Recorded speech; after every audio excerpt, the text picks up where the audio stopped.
Wag puro sabaw, ibang putahe na naman. Hi, Mariong na adlaw. Ako pala si Anne, isang OFW dito sa Taiwan for today's video guys.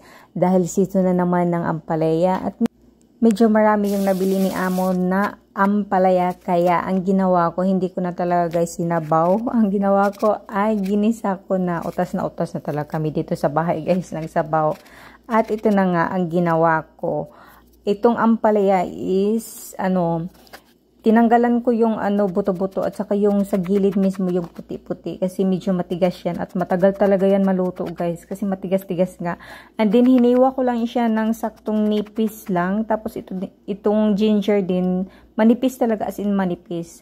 Ang ingredients ko nga dito ay itong preserved beans, tapos ginger, dahon sibuyas at syempre itong ampalaya. At ang una kong ginawa guys is pinakuluan ko siya or pinalambot na hindi naman asing lutong-luto na yung malata na hindi.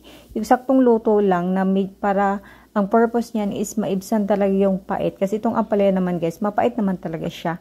And then ginisa ko siya, drain, tapos ginisa, ganun. Din hinalo ko yung black beans, tinimplahan ko lang ng MSG at itong ba tawag dito, soy paste para manamis-namis yung sabaw. At ito na lahat guys, luto na, o diba? Madali lang talaga. Kaya tara, kain po tayo.